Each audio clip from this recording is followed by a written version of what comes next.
See, the goal of human form of life is to evolve with education, culture and devotion.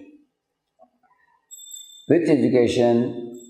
It is the education that helps us to distinguish between matter and spirit and to know the supreme controller beyond everything. So when this education is instituted, then a human being can awaken that intelligence by which he can liberate the spirit from matter. Just like you can liberate a parrot from a cage. Without this education, all other mundane education that is meant for increasing the science and technology and medicine and just for alleviating the miseries of the body and mind by medical advancement or by increasing the technological amenities and facilities and gadgets to increase the comfort and luxuries for a better material life. Such education is considered very inferior. It's called Jada Vidya.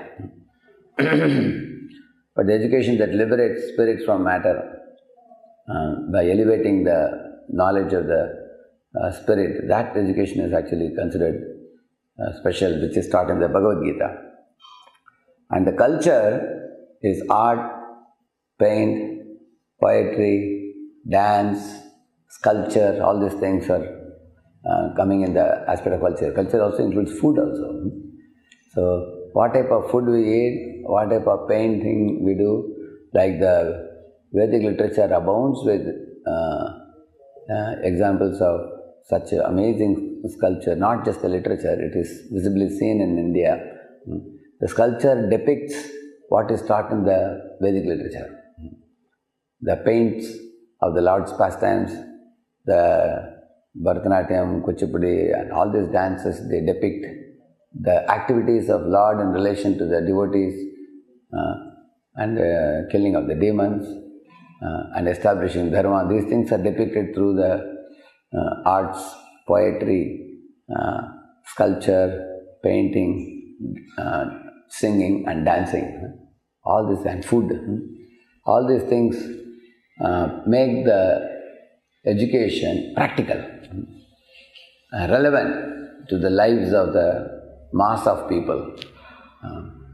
For the class, the knowledge and intelligence may be very suitable, but for the mass, the knowledge and intelligence is translated as culture.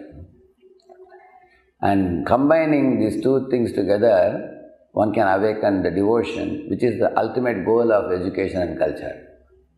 The devotion to Supreme Lord Krishna. And the devotion is not a passive feeling that somebody says, I have some bhava, I have some bhakti. No, it is called devotional service. Bhakti is actually translated by Prabhupada as Bhaktimaya Seva. Because if somebody says, I love the Supreme Lord, that love has to be manifested by service. One of the services is to chant the holy name, rise in the morning, and perform all the activities for the pleasure of the Lord, including worshipping the deity and hearing the Vedic literature, and cooking the food and offering bhoga to Lord and dressing the Lord, decorating the Lord, bringing flowers for the Lord and all these things. So Prabhupada says the devotional services may be laborious, but when they are done, they amount to purification of the jiva and elevating him to the spiritual position. And as one advances in the path of devotional life, one will understand that the Supreme Lord is praised and glorified by all the elements. Like we offer the fire as arti, we offer the sound with the conch shell, we offer the water, we offer the kerchief, we offer the fragrance of the flowers, we offer our mind. Not only we offer our body, we offer the body by doing Ashtanga Pranam, we offer the mind, we offer our intelligence by studying the Vedic literature. In this way, devotional service is executed by an individual with all the material elements and spiritual element, which is the soul. In this way, this kind of performance of devotional activity, what is the proof that it is done properly? Na utpadiye jajaratim shamayeva hi kevala. dharmasvanushtita pumsam vishvaksena kathasu yaha na utpadayet adiratim shramayeva hi kevalam. If the devotion is awakened, it will lead to love for the Supreme and love for all his parts and parcels. If the religious rituals are awakening hatred for the other living entities in the world, and it leads to fanaticism, it leads to fundamentalism, you will find in the name of religion there are so many riots going on, and in the name of religion there are many people who form groups and attack the other groups. So these are all cheating religion, as Prabhupada explains in the Srimad Bhagavatam purports. The true religion is one which awakens love for God and love for all. And that is the end result of practice which Prahlad Maharaj achieved. He taught his friends also. In the Gurukula, they were taught economic development and forming groups and politicking. That's what they were teaching, Chandamarka. But Prahlad did not like it. He called his friends during the lunchtime and taught them Bhagavata Dharma, which teaches that there is no enemy except your own mind. All jivas are Krishna's part and parcels and Krishna's children. So one should see all living beings as with a reverential eye. One should not cause harm even to an ant, what to speak of harming other humans. So in this way, the true religion concludes in Bhagavata Dharma. And such a Bhagavata Dharma, there is no full stop to that. It is ever-evolving love. So Srila Prabhupada says, love is the last word in transcendence. And to express that love for God, there are varieties of ways, services, what Srila Prabhupada engaged devotees in painting spiritual pictures, and putting up Rathayatra festival, building temples, performing aartis, installing deities, printing and publishing books, glorifying the Lord through lectures and books, and distributing the books, and performing utsavams, festival for the Lord, performing yajna, dana, tapa. There are innumerable activities in praise of the Lord, and the topmost of all of it is the chanting of the holy name. Yajnanam japa yajñosmi, the Lord says. So, when one chants the holy name and purifies the heart, then all other wonderful devotional activities follow in the life of a devotee. And in this way, the whole world can be transformed into spiritual world.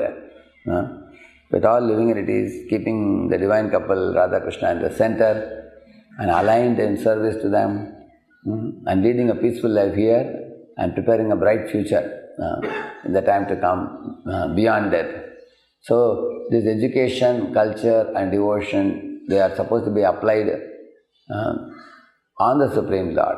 Idam kipumsas tapasa shrutasya va svishtasya suktasya dabja buddhi dattayoho abhichuto artha kavibhir nirupito yaduttama gunanuvarnanam. Here he says all the arts, science, poetry, literature, everything, and all the different type of skill sets and talents of human beings should all be applied for abhichuto artha kavibhir nirupito. It should be applied on the Supreme Lord for His pleasure. Tapasvino danapara yashasvino manasvino mantravido sumangala kshemam na vindanti vinayadarpanam tasmai subhadra shravase namo namaha. So in this way he says, even the tapasya is performed for His pleasure. And the dan should be given in relation to Him, not independently. And the famous people should actually glorify Him, understanding Him to be the supremely famous. And in this way, those who can speculate should use the speculation to come to the right conclusion. Vasudeva Sarvamiti, Samahatma Sudalabha. And those who can chant the Vedic mantras beautifully, they should chant mantras in glorification of Him, the Vedic chant, Veda Ghosh. In this way, everybody should utilize their commodities and qualities and skill sets and talents and their abilities, everything in glorifying Lord Hare. And that is the purpose of education, culture and devotion, leading all jivas back home, back to Godhead. In this way, Prabhupada started this movement with the sound vibration of the chanting of Hare Krishna, which forms the foundation of the building of the ISKCON society. Like Prabhupada went to the park, he chanted Hare Krishna, from there the movement began. Now the whole movement worldwide is kind of standing on the sound vibration, because the sound vibration of the holy name is the innocent call of the jiva, and longing for the Lord, seeking shelter in Lord's lotus feet, and filling up one's life with supreme auspiciousness.